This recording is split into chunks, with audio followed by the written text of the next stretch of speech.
రమ్మగారి చందమామ కథ ఏదైనా చెప్పుకుందామండి. పాత చందమామ కథల్లో జయ పిసి సర్కార్ పేరు విన్నావా నువ్వు? ఐంద్రజాలికుడు, మెజిషియన్. విన్నానండి, విన్నాను. ఆయన రాసిన కొన్ని కథలు ఉండేవి జయ. ఆహా. అంటే బహుశా పిసి సర్కార్ గారే రాశారా, ఆయన చెప్పే ట్రిక్స్ తోటి ఆ ట్రిక్ ను వాడుతూ వేరే కథలు లేరా నాకు తెలీదు. ఓకే. కానీ పిసి సర్కార్ ఐంద్రజాలికుడు అన్న పేరుతోటి కొన్ని కథలు కనిపిస్తాయి, ట్రిక్స్ ఉంటాయి అందులో. సిఎంఆర్ ఫ్యామిలీ మాల్ ఇప్పుడు మన కేపీహెచ్బిలో ఫిబ్రవరి 10వ తేదీన ప్రముఖ నటి శ్రీలీల గారిచే ఘన ప్రారంభం. కథ చివర్లోనో మధ్యలోనో మొదట్లోనో ఎక్కడో చోట ఆ ప్రత్యేకమైన ట్రిక్ ఆయన చెప్పింది. కథ అంతా వేరే నడుస్తూ ఉంటుంది అన్నమాట. ఓకే. ఈ కథ బాగుంది. ఒక 6-7 కథలు ఉన్నాయి పిసి సర్కార్ గారివి. 5-6 పేజీల కథలు కూడా ఉన్నాయి. బాగుంటుంది, ఇంట్రెస్టింగ్గా. ఓకే. పూర్వమట ఒక మహిష్మతి నగరం అనుకుందాం. దానికి నాగాదిత్యుడు అని ఒక రాజుగారు ఉండేవాడు. రాజు చాలా సమర్థుడు, తెలివైనవాడు, మంచి గట్టివాడు. ఆయనకి రాజవతి దేవని భార్య, దేవాదిత్యుడని కుమారుడు. ఓకే. నాగాదిత్యుడికి దేవాదిత్యుడని కొడుకు. అయితే వీళ్ళకి ఆ మహిష్మతి నగరానికి చుట్టుపక్కల పెద్ద పెద్ద అడవులు ఉండేవి. ఈ రాజుకి చాలా మృగయ వినోదం ఎక్కువ, మృగయ వ్యసని. ఆయన వేటాడడం అంటే మంచి ఇష్టం. అయితే దీనికి ఏంటంటే ఒక పక్కగా డాకినీ వనం అని ఒక వనం ఉందట. వేరే ఏదోగా ఉంది కదా. ఈ డాకినీ వనంలో ఏవో తిరుగుతాయి విచిత్రాత్మలు, విచిత్ర ప్రాణులు ఉంటాయని ఆ పక్కకి ఎవ్వరూ వెళ్ళేవాళ్ళు కాదు. సాధారణంగా వేటగాళ్ళు వచ్చి, ప్రభు అక్కడ కుందేలు తిరుగుతున్నాయి, అక్కడ లేళ్ళు తిరుగుతున్నాయి, ఇక్కడ పుల్లు ఉన్నాయి, అక్కడ సింహాలు వచ్చినాయి, ఏనుగులు చాలా ఇబ్బందిగా ఉన్నాయి, లేదా ఏనుగు బాగున్నాయి, వేటకి మంచి బాగుంది అని చెబితే అక్కడికి వెళ్తూ ఉండేవాడు. అయితే ఒకసారి ఒక కోయవాడెవరో ఈ డాకినీ వనం ప్రస్తావన చేసి అక్కడికి ఎవరు వెళ్ళర్లేండి అన్నాడు. ఎవరు వెళ్ళని దేవుటో చూద్దామనిపించింది దీనికి. జనరల్గా అలాగే ఉంటుంది చూడు మనుషులకి. అవునండి. ఎవరు చేయండి మనం చేయాలి. అక్కడి నుంచి ఈయన డాకినీ వనానికి బయలుదేరితే బయలుదేరుతున్నాడని తెలిసి రాణి వద్దంది, ప్రజలు వద్దన్నారు, మంత్రులు వద్దన్నారు, సైన్యాధిపతులు వద్దన్నారు. ఆయన ఠాట్టును వెళ్ళవలసిందేనన్నాడు. ఆ డాకినీ వనానికి వెళ్ళారు. వెళ్తే అదేం విచిత్రంగా లేదు, ఇంకా మామూలు అడవుల కంటే అది ఇంకా బాగుంది. ఓకే. ఫుల్ గ్రీనరీ, మొత్తం పచ్చగా ఉంది. అసలు ఎన్ని పువ్వులో, ఎన్ని చెట్లు, ఎన్ని కాయలో, ఎంత పూతో చెట్ల నిండా. చాలా సరదా వచ్చింది ఆయనకి. అయితే ఏమైంది, ఈయన వేటాడడానికి వెళ్ళాడు లోపలికి. వేటకి ఏం కనపడలా, ఎంత ఆకుపచ్చగా ఆహ్లాదభరితంగా ఉంది. దీనికి డాకినీవని పేరు ఎందుకుందో అర్థం కాల. జంతువు అన్నది లేదు అందులో. ఓకే. చివరికి ఆయనకు ఒక కుందేలు కనపడింది. ఏమీ కొట్టకుండా బయటికి ఎందుకు వచ్చేయాలని ఆ కుందేలుని వేసి కొట్టాడు.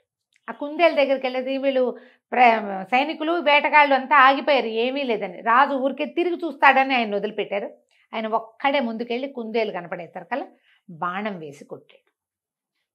ఈ కుందేలు ఈ బాణం దానికి తగలంగానే ఆ కుందేలు ఒక అమ్మాయిగా మారిపోయింది. తను ఆశ్చర్యపోయాడు. పరిగెత్తుకుంటూ వెళ్ళాడు, గుర్రం దిగి పరిగెత్తాడు దగ్గరికి. తీరా చూస్తే ఆ బాణం పట్టుకుని కూర్చునింది ఒక అమ్మాయి అక్కడ. ఎవరు ఏమిటంటే, నేను ఈ అడవిలో ఉంటాను, నాకు నచ్చిన రూపంలో తిరుగుతాను, ఈ వనం మాదేను అని చెప్పింది. చెప్తే సరే ఆయన మైమరిచిపోయాడు. ఆ అమ్మాయిని చూసి, ఆవిడ ఎంత అందంగా ఉందో, నాతో రా, మా ఇంటికి రమ్మని అడిగాడు. అడిగితే సరే నన్ను వివాహం చేసుకుంటానంటే వస్తాను. బాగుంది. సురసుందరి ఆ అమ్మాయి పేరు. ఆ సురసుందరి పుట్టు పూర్వోత్తరము అడవిలో ఎందుకుంది, వాళ్ళ అమ్మ ఏంటి, నాన్నేది, అమ్మ నాన్న ఎక్కడన్నారు, అక్క చెల్లి ఉన్నారా, వీళ్ళకి రాజ్యం ఉందా లేదా, వీళ్ళు ఏం తిని బతుకుతారు, ఏమీ అడగల. పిల్ల నచ్చింది, వచ్చేయమన్నాడు, అంతే. అంతే. వచ్చేసింది. వచ్చాక అంగరంగ వైభవంగా పెళ్లి చేసుకున్నాడు. ఇక సురసుందరిదే లోకం. భార్య రాజవతీదేవి మొహం గిట్టడం మానేసింది ఆయనకి. గిట్టట్లేదు మొహం. పిల్లాన్ని చూస్తే విసుగు. ఒక 5-6 సంవత్సరాలు ఉన్నాయి. ఏమీ వాడి వైపు తలకాయ తిప్పి చూసేవాడు కాదు. ప్రజలంతా ఆశ్చర్యపోయారు. ఆవిడ అందానికి అందరూ మైమర్చిపోతున్నారు. కానీ ఇదేమిటి, ఆ పెద్దరాణిని లోకంలో 2వ పెళ్ళిళ్ళు సహజం, మామూలు వాళ్ళే చేసుకుంటారు.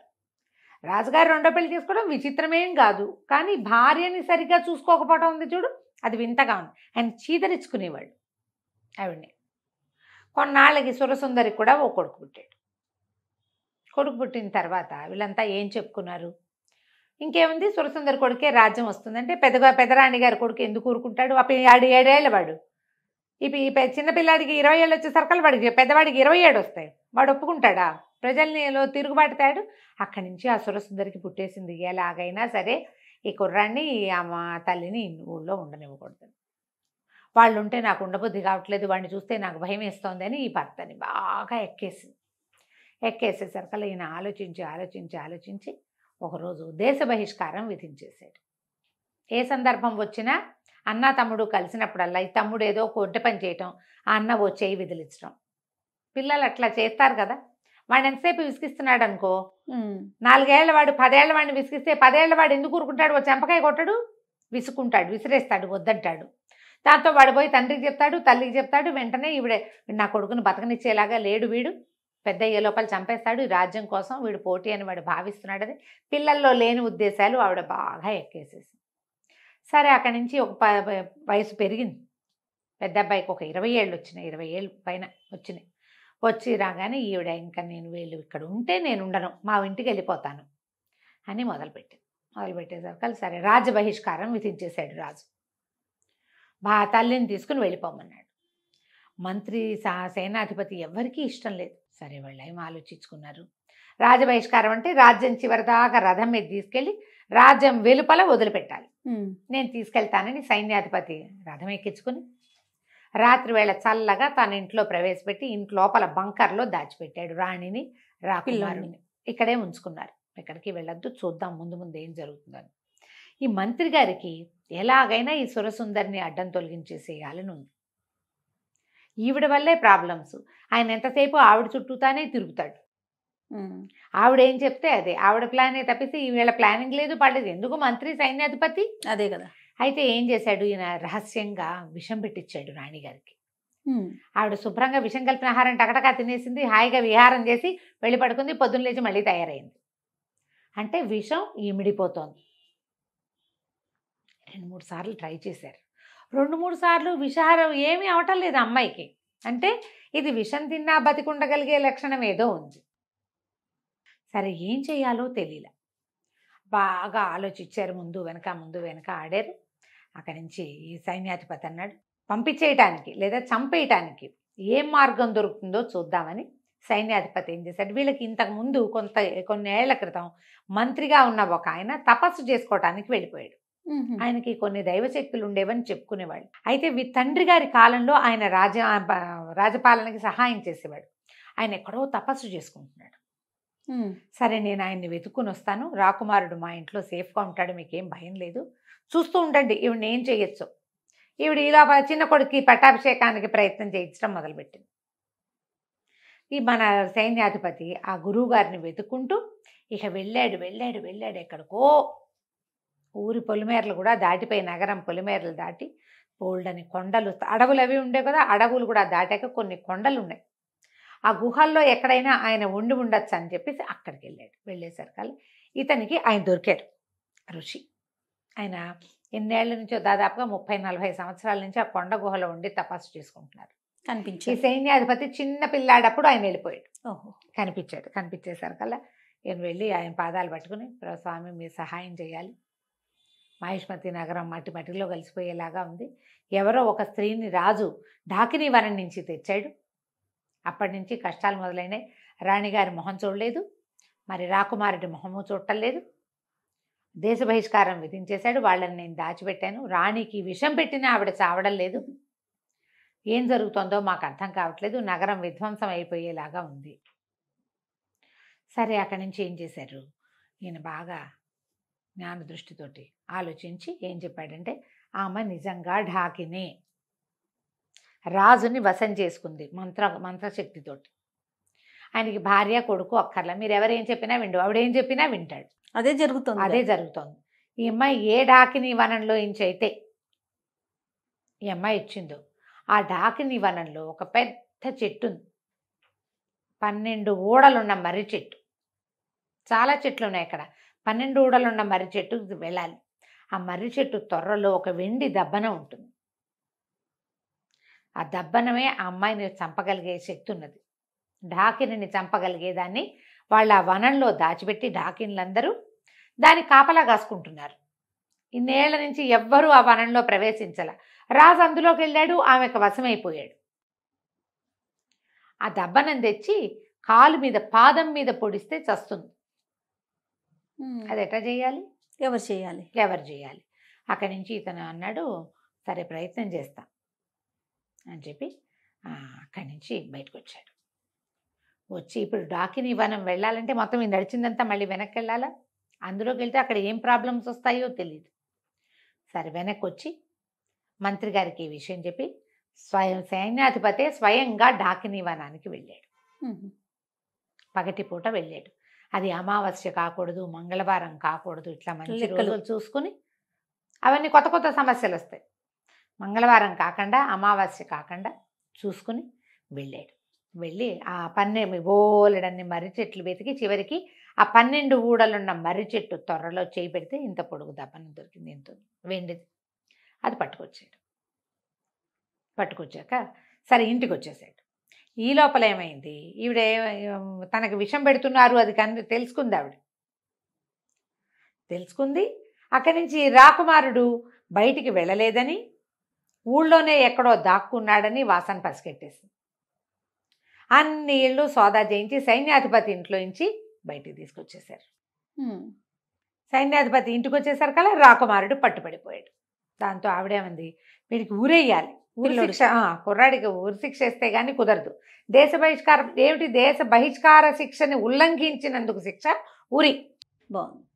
దేశ బహిష్కారం వెళ్ళిపోయి ఉంటే ఏం బాగుండేది, వెళ్ళలా, ఊళ్ళోనే ఉన్నాడు.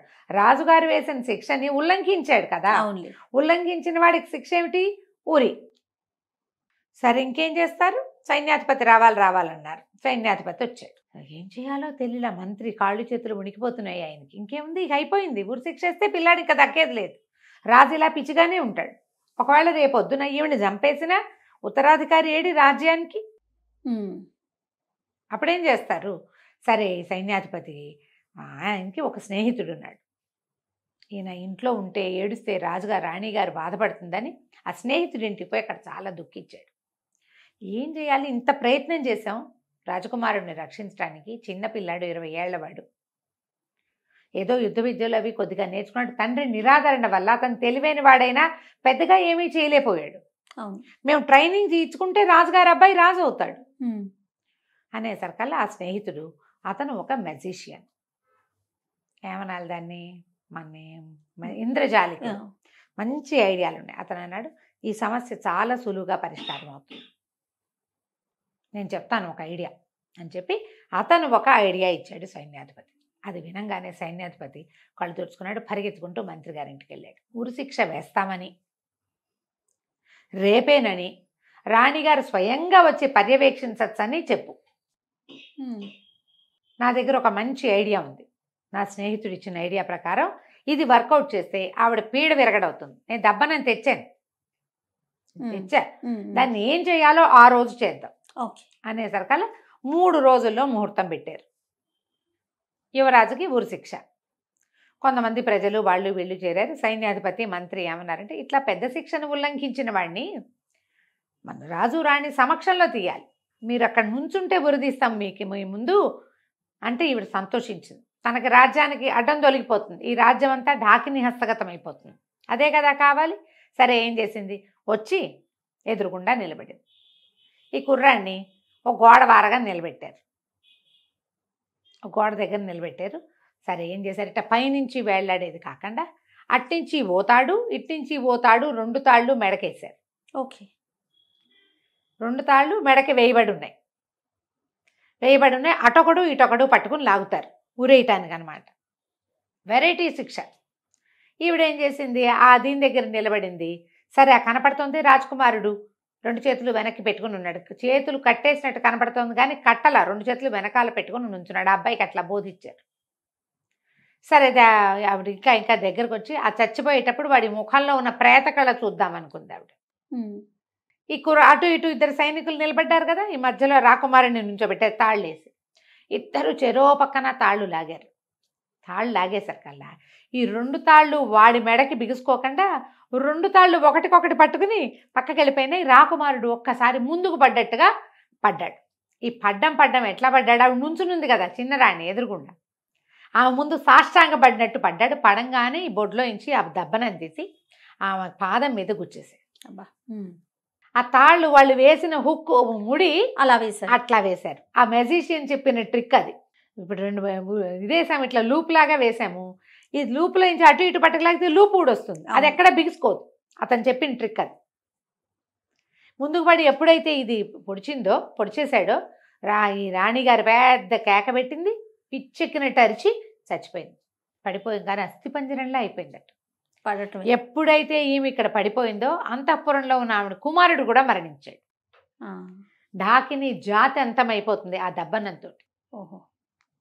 ఇంతలో ఏమైంది, రాజుగారికి తెలుసు కొడుక్కి ఉరిశిక్ష వేసినట్టు. ఆయన అప్పుడే స్పృహ వచ్చినట్టు, ఇదేది రాణిగారేది కుమారుడేది అని అడగటం మొదలుపెట్టాడు. రాకుమారుడికి ఉరిశిక్ష వేస్తారు కదండి మీరు అనగానే ఆయన లవో దీపోమని ఏడవటం మొదలుపెట్టాడు. రాకుమారుడికి ఉరిశిక్ష వేయటం ఏమిటి, నా కొడుకుని నేను ఎట్లా పోగొట్టుకుంటాను, నా భార్య ఏది, ఆమె ఎక్కడుంది, ఆమె ఎంత దుఃఖంలో ఉంది, నా భార్యో నా కొడుకు అని. అప్పటిదాకా ఆయనకి పెళ్ళాము కొడుకు గుర్తు కూడా లేరు. అప్పుడే ఆయన మీద నుంచి ఒక మంత్ర కట్టుపోయినట్టు అయిందనమాట. ఆయన కేకలు పెట్టి ఏడుస్తుంటే మంత్రి గారు పరిగెత్తుకొచ్చాడు. ఏం పర్వాలేదు, అంతా సజావుగా జరుగుతుందని రాజుగారిని తీసుకుని ఇక్కడికి తీసుకొచ్చారు వచ్చేస్తానానికి. తెస్తే రాకుమారుడు చక్కగా నిలబడినాడు. ముందు ఒక అస్థిపంజరం ఉంది. ఇది ఎవరిదంటే ఎవరిది, అక్కడి నుంచి ముందు మనం ఈయన ఒక సెయింట్ని కలిశాడు కదా, సైన్యాధిపతి వాళ్ళ గురువుని.